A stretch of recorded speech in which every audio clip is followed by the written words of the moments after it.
Master and yours truly, Don Wilson.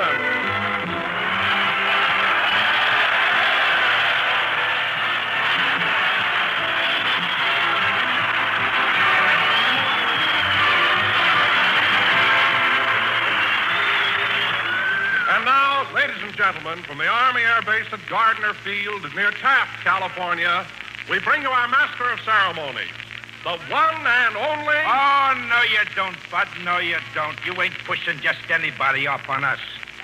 What are you talking about, soldier? What am I talking about? You tell him, Sarge. Go ahead, tell him. Okay. Look, Fatso. We can't do anything about what time they make us go to bed or what time they make us get up.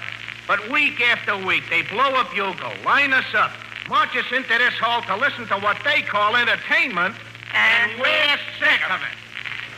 Now, wait a minute, fellas. You keep out of this, Bob. Yes, sir. Now, as I was saying, Fatso, the fellas here appointed us as a committee to sort of pass on the entertainment, see? Yeah. In that way, why, we protect our boys from stepping into those civilian booby traps. Booby traps? So listen, Chubby.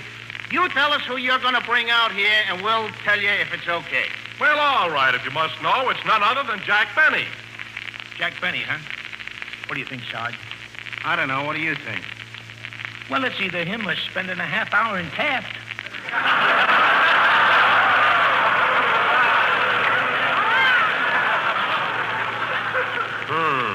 Oh, let's give him a break. Maybe he brought some dames with him.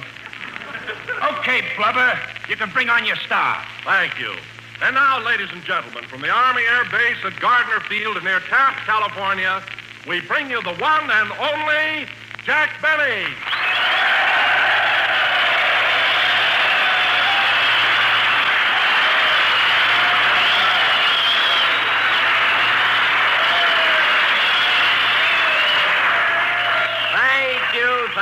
Thank you. Hello again. This is Jack Benny talking. And Don, isn't it nice being out here at Gardner Field, situated on the shores of beautiful Lake Buena Vista?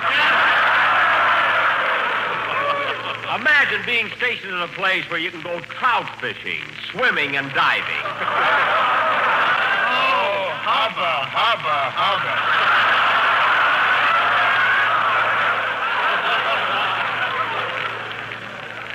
What do you mean, hubba, hubba, hubba? What was wrong with that joke? What was wrong with it? That joke wilted the flowers on Colonel Bechtel's desk. Oh, stop being so silly, a joke wilting flowers. That's impossible. I don't mind you guys standing around, but don't make up a Hello, Jack. Oh, hello, Mary. How are you?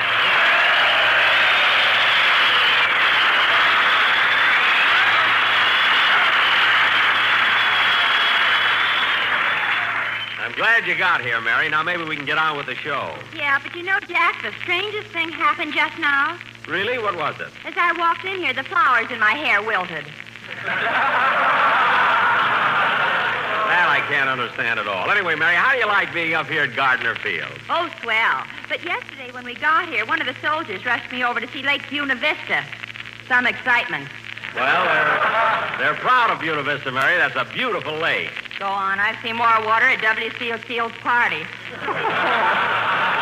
Oh, stop exaggerating. It's the only lake where a girl can go out for a boat ride and walk back.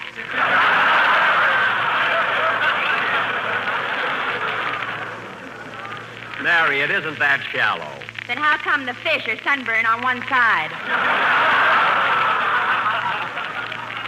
Mary, please, isn't there anything else you can talk about? Oh, sure.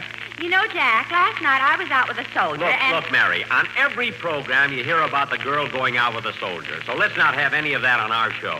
But, Jack, last night I was out with a soldier. Mary, I don't want you to... Let her talk. Let her talk.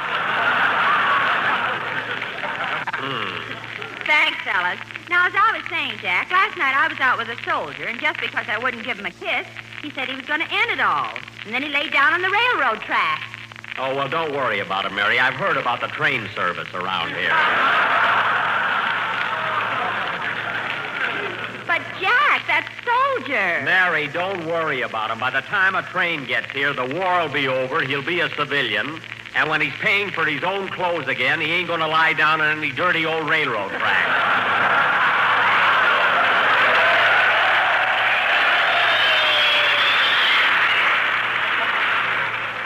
So let's forget about it and get on with the show. Come in. Mr. Penny, Yes? on behalf of the United States Army Air Force stationed at Gardner Field, I wish to present you with these wings. Wing? Yes. I'm sorry the rest of the chicken got away. Goodbye.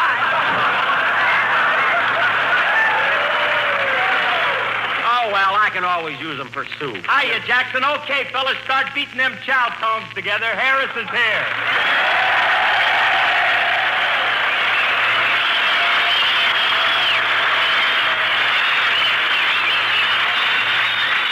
Oh, brother. Thanks, you pretty things. You know something? You guys really know talent when you see Phil, it. keep quiet.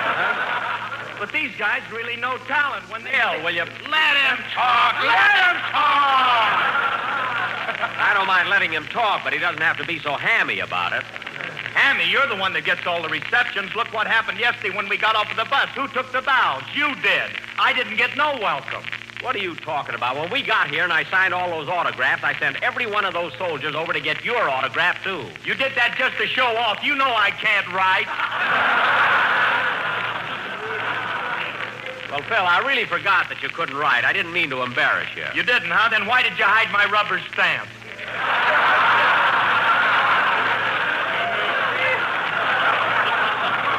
Because you were messing up the whole bus with it, that's why. Just like a kid. And another thing, Jackson, I know the trick you played on me last year. What trick? Well, you switched rubber stamps on me, and for 3 weeks I was signing my name, Fragile This End Up.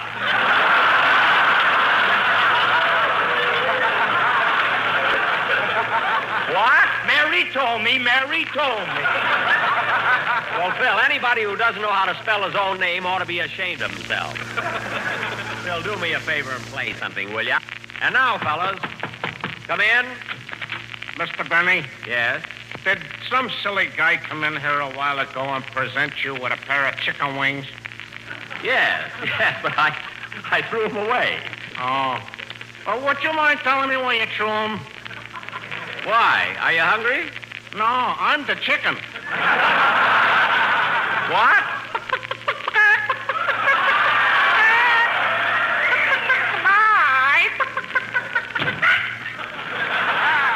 That's what happens to a guy when he eats too much of those powdered eggs. Play, Phil, will you?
It Had to Be You, played by Phil Harris and his Buena Vista Beachhead Commando.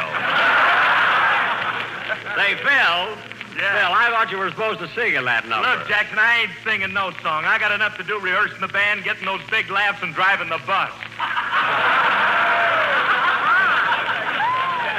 Anyway, when are you going to hire a singer for this show? Well, Phil, I tried to get a singer last week. Oh, sure. You tried. Why don't you tell him what happened Thursday night? Mary. Go ahead, Jack. Tell him how you tried to get John Charles Thomas. Mary, please. Well, if you won't tell him, I will. Listen, fellas, it was Thursday night. Mary, I don't want you to... Let her talk. Let her talk. Thanks, fellas. Well, anyway, it was Thursday night, and Jack had invited me over to his house for dinner. There were just the two of us, and we were finishing eating when all of...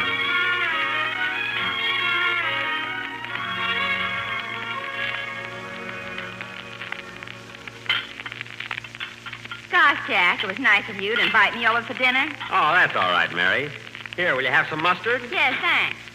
Ketchup? Yes, thank you. Horseradish? Uh-huh. Here you are. What a dinner. Mustard, ketchup, and horseradish.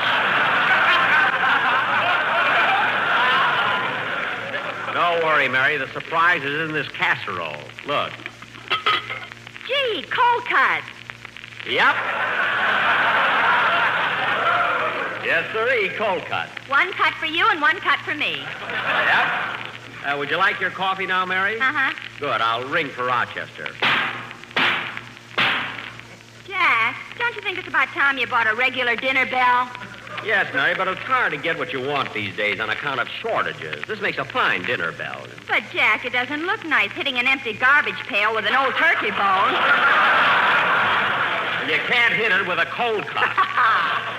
Anyway, no one notices it. Mr. Benny, did you ring for me, or did you just throw something in the garbage can? I rang for you, Rochester.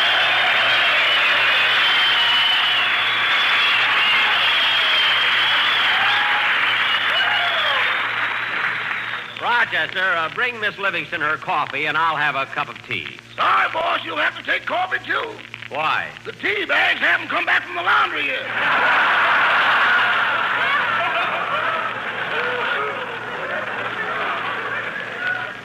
Oh, darn it, I want a tea. Well, boss, I'll fix you the coffee so you'll like it. I'll add some brandy to it. I've got my own special recipe. Has it got a kick to it, Rochester? Kick to it? Boss, do you know how coffee is good to the last drop? Uh-huh. Well, when I add just the right amount of brandy to it, the last drop picks up the cup and hits you over the head with it. Rochester. One drink of my coffee and you sit around all night, percolating.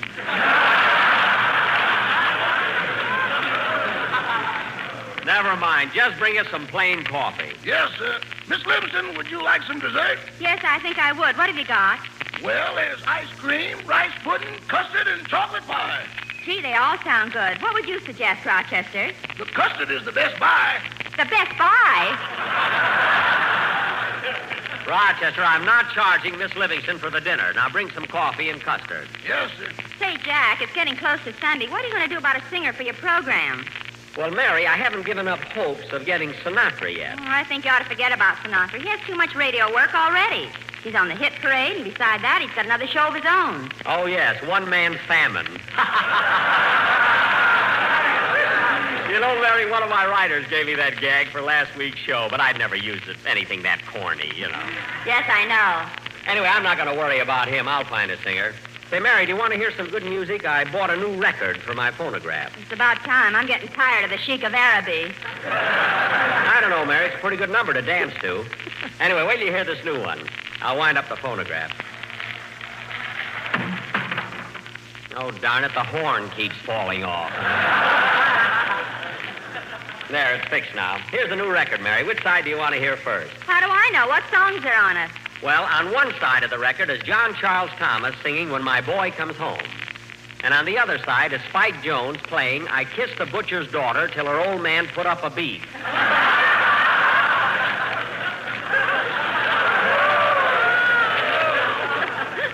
Well, I'd rather hear John Charles Thomas. Okay, John Charles Thomas it'll be. Listen.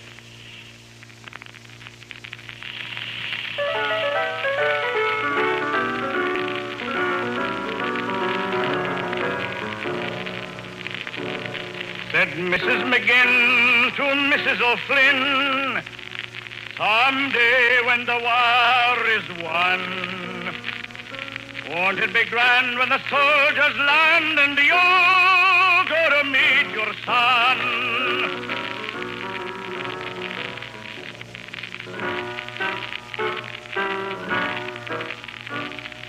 What you do when he marches through and you hear the people cheer? What do you do when he smiles at you? As your boy draws near. What'll I do when my boy comes home? What'll I do, you say? I'll tell the police if they're keeping the peace, they'd better keep out of my way.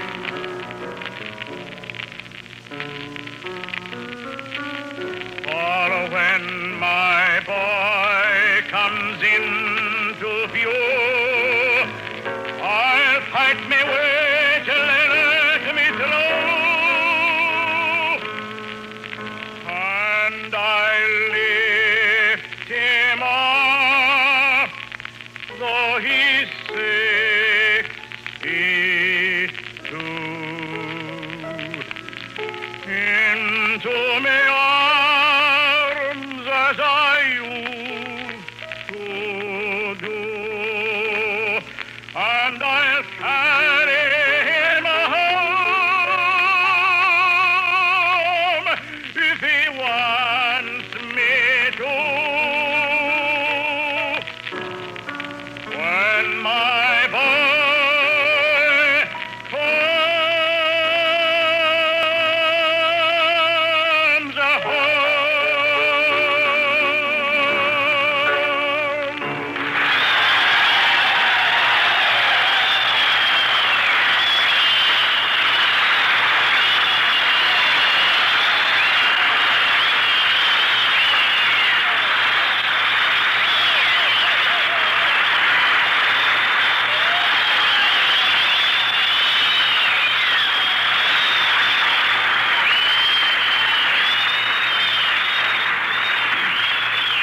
Gee, Mary, wasn't that wonderful? What a voice. What volume. Jack, what an idea.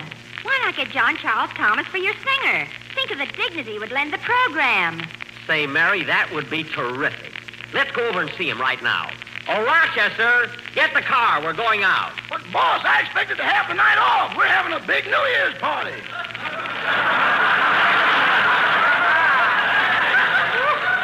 A New Year's party? New Year's isn't for months yet. I know, but tonight is basic training.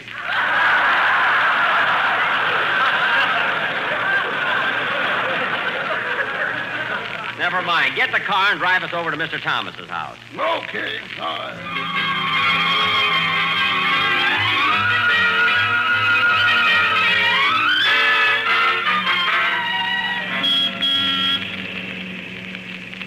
Look out for that cab, Rochester. Not so fast. Don't turn the corner so close. Look out for that man. Easy, you'll hit that Pontiac. The light's turning red on the corner. Put your hand out if you're going to turn. Watch out for that safety zone. Doggone, this is the only automobile in town with a co-pilot.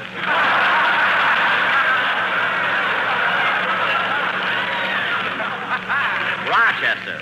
You take over the controls, boss. I'll radio ahead for landing instructions.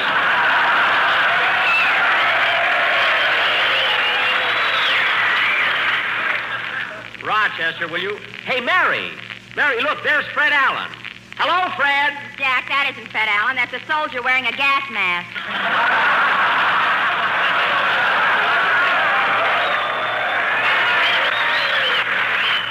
Oh, gosh, I was just going to tell him how good he looks.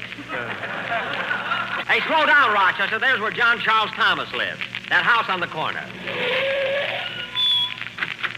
Rochester, you wait here. Come on, Mary.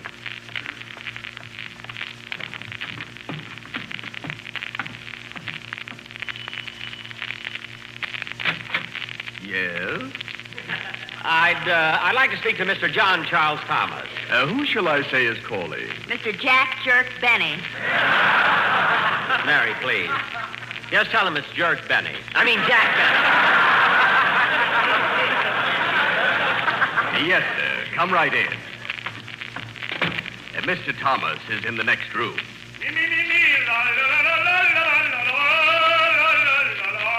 Hey, listen to that, Mary. Isn't Isn't that beautiful? Yes, and he's only gargling.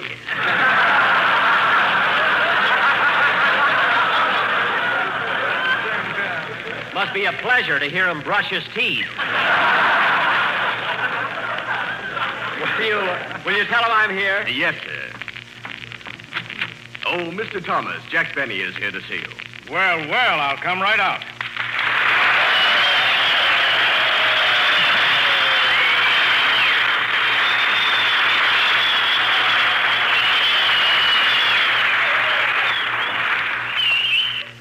Hello, Jack. Hello, Mary. So what do I owe this pleasant surprise? Well, Mr. Thomas, getting right to the point, I'm looking for someone to sing on my radio program, and I thought someone as famous as you would be perfect for it. Jack, you compliment me. Oh, I mean it. I think your voice would lend dignity and prestige to my shows. Jack, you flatter me. And I'm here to make you a financial offer. Here comes the insult. Mary, please. Now, the fact is, Charles, Charles? that's your middle name. Oh, yes. Look,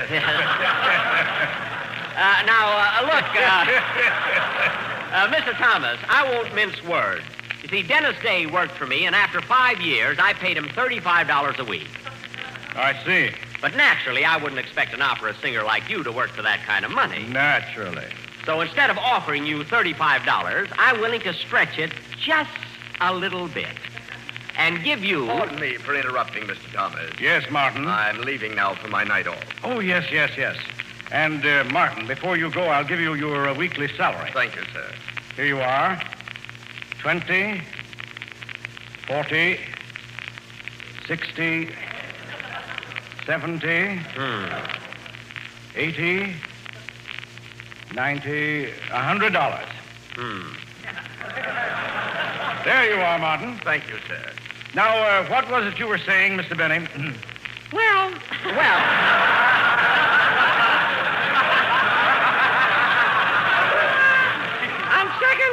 on second thought, Mr. Thomas, I have a feeling that you and I can't get together. you couldn't even get together with his butler. Well, Mr. Thomas, I think I'd better go. I'm sorry I took up so much of your time. Now, wait a minute, Jack. I think I understand your predicament. You're stuck for a singer. Yes, sir. Well, I couldn't possibly take the job, but in order to help you out, I'll be very happy to come over and sing on one program. You will? One program? Did you hear that, Mary? Gee, that's swell, Mr. Thomas. What would you like me to sing? Oh, anything. Doesn't make any difference what you sing. Your voice is enough. And since you're accustomed to paying $35, I may as well take the money. Oh. Is that all right with you? Well, I don't know, brother. What are you going to sing?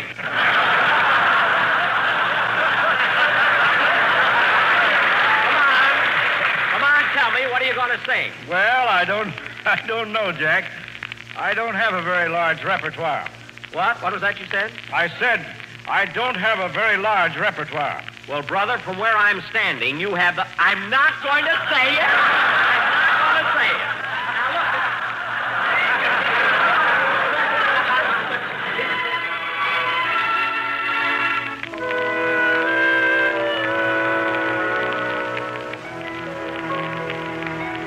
There's a low green valley on the old Kentucky shore that I've whiled many happy hours away.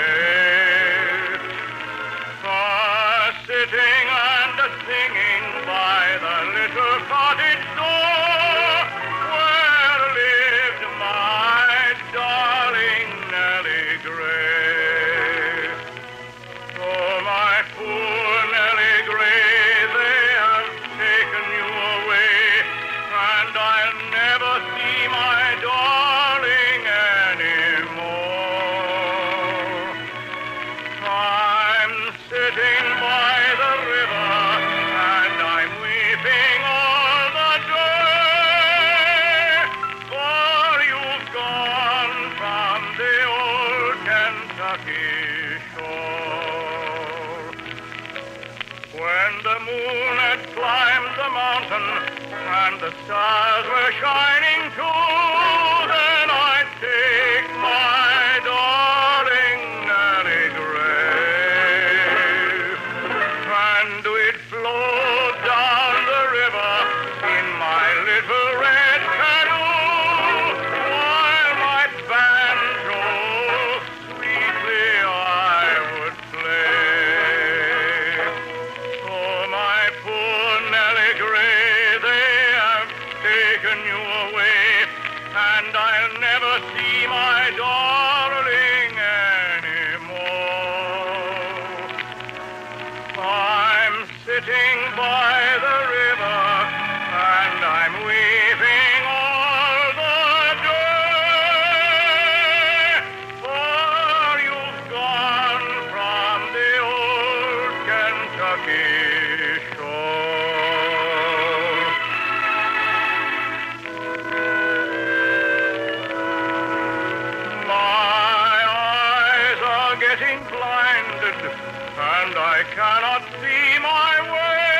but they'll never take you from me anymore.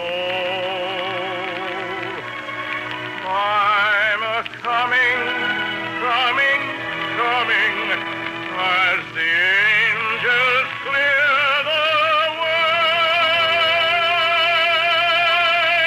Farewell to the old Kentucky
Time to say so long to Jack, Mary, Phil, Rochester, and their guest.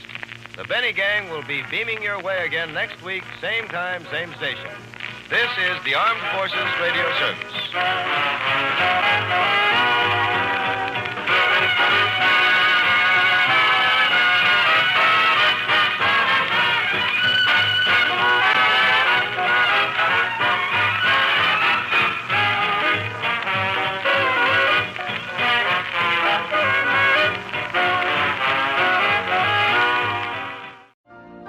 You've been listening to the OTR Gold Network.